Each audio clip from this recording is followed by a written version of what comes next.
Hi friends, I'm going to read chapter 12 today called The Schoolroom, but I'm only going to read about half of this chapter because it's actually a really long chapter. While Dr. Carey was making repairs on the car, Stuart went shopping.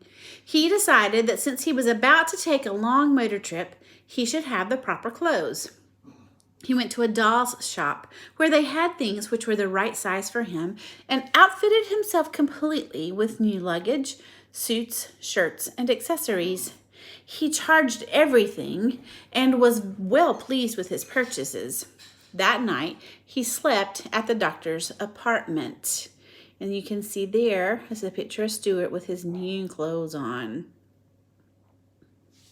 The next morning, Stuart started early to avoid traffic. He thought it would be a good idea to get out on the road before there were too many cars and trucks. He drove through Central Park to 110th Street, then over to the West Side Highway, then north to the Sawmill River Parkway. The car ran beautifully, and although people were inclined to stare at him, Stuart didn't mind. He was very careful not to press the button which had caused so much trouble the day before. He made up his mind that he would never, ever use that button again. Just as the sun was coming up, Stuart saw a man seated in thought by the side of the road. Stuart steered his car alongside, stopped, and put his head out. "You're worried about something, aren't you?" asked Stuart. "Yes, I am," said the man, who was tall and mild. "Can I help you in any way?" asked Stuart in a friendly voice. The man shook his head. "It's an impossible situation, I guess," he replied. "You see, I'm the superintendent of schools in this town."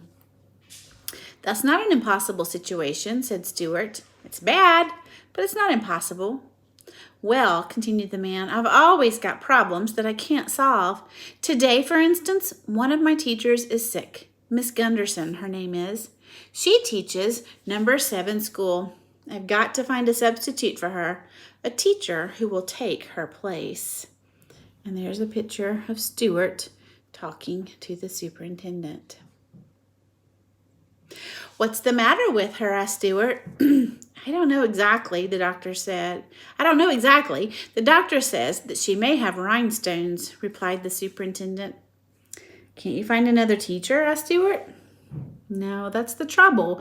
There's nobody in this town who knows anything. No spare teachers, no anything. School is supposed to begin in an hour." "I will be glad to take Miss Gunderson's place for a day, if you would like," suggested Stuart agreeably. The superintendent of schools looked up. "Really?" "Certainly," said Stuart. "Glad to." He opened the door of the little car and stepped out. Walking around to the rear, he opened the baggage compartment and took out his suitcase. "If I'm to conduct a class in a schoolroom, I'd better take off these motoring togs and get into something more suitable," he said. Stuart climbed the bank, went into the bushes, and was back in a few minutes wearing a salt and pepper jacket, old striped trousers, a Windsor tie, and spectacles. He folded his other clothes and packed them away in the suitcase. "I wonder if Mr. Fortuna would let a mouse come teach and be a substitute at our school." "Do you think you can maintain discipline?" asked the superintendent. "Of course I can," replied Stuart. "I'll make the work interesting, and the discipline will take care of itself. Don't worry about me." And there's Stuart, all dressed up, ready to teach school. The man thanked him, and they shook hands. At 9:15, the scholars had arrived in school number 7. When they missed Miss Gunderson and word got around that there would be a substitute, they were delighted. "A substitute," someone whispered to someone else. "A substitute, a substitute." And there's the kids all whispering to each other. Do you like having substitutes? The news traveled fast, and soon everyone in the school knew that they were all to have a rest from Miss Gunderson for at least a day, and were going to have a wonderful experience of being taught by a strange teacher whom nobody had ever seen before. Stuart arrived at 9. He parked his car briskly at the door of the school, stalked boldly into the room, found a yardstick leaning against Miss Gunderson's desk, and climbed hand over hand to the top. There, he found an inkwell, a pointer, some pens and pencils, a bottle of ink, some chalk, a bell, 2 hairpins, and 3 or 4 books in a pile. Stuart scrambled nimbly up to the top of the stack of books and jumped for the button on the bell. His weight was enough to make it ring, and Stuart promptly slid back down, walked to the front of the desk, and said, "Let me have your attention, please." The boys and girls all crowded around the desk to look at the substitute. Everyone talked at once, and they seemed to be very much pleased. The girls giggled and the boys laughed, and everyone's eyes lit up with excitement to see such a small and good-looking teacher so appropriately dressed. And there's Stuart, standing at the desk waiting for them. Now, I wonder if they were giggling and laughing because they were excited, or if they were giggling and laughing because they had a mouse for a teacher.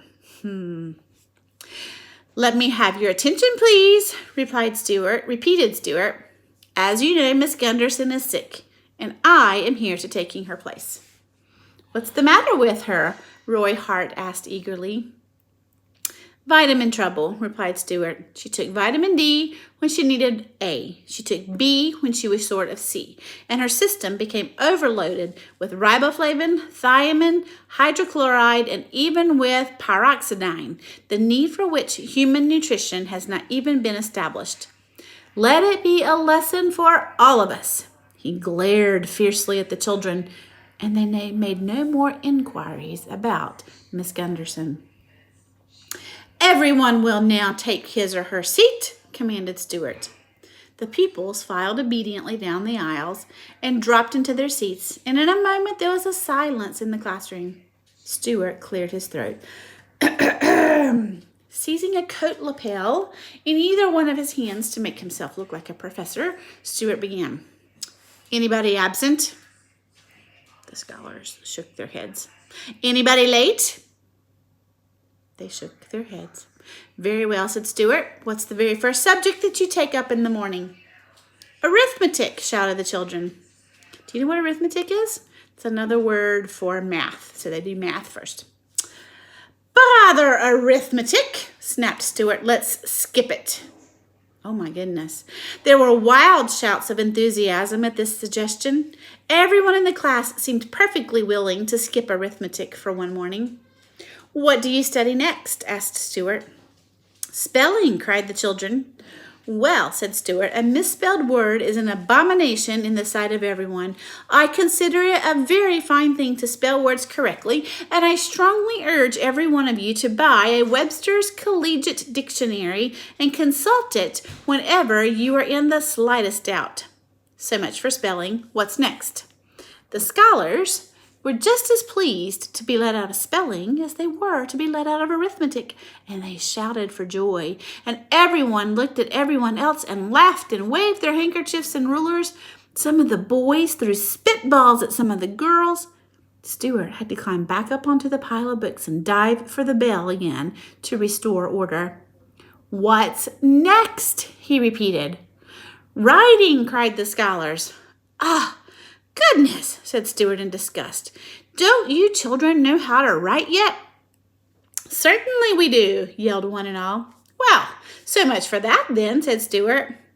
"Social studies comes next," cried Elizabeth Gardner eagerly. "Social studies? Never heard of them," said Stuart. "Instead of taking up a special subject this morning, why wouldn't it be a good idea if we just talk about something?" The scholars all glanced around at each other in expectancy. "Could we talk about the way it feels to hold a snake in your hand, and then as it winds itself around your wrist?" asked Arthur Greenlaw. "We could, but I would rather not," replied Stuart. "Could we talk about sin and vice?" pleaded Lydia Larcy. "Nope," said Stuart. "Try again." "Could we talk about the fat woman at the circus and the hair she has all over her chin?" begged Isidore Furtenberg reminiscently. "No," said Stuart. "I'll tell you what. Let's talk about the King of the World." And he looked all around the room hopefully to see how the children liked that idea. All right, so that's where we're going to stop. So we're going to find out what Stuart has planned and what he means by talking about the king of the world. I'm not sure exactly what he's got in his brain, but we'll find out tomorrow. Have a good night.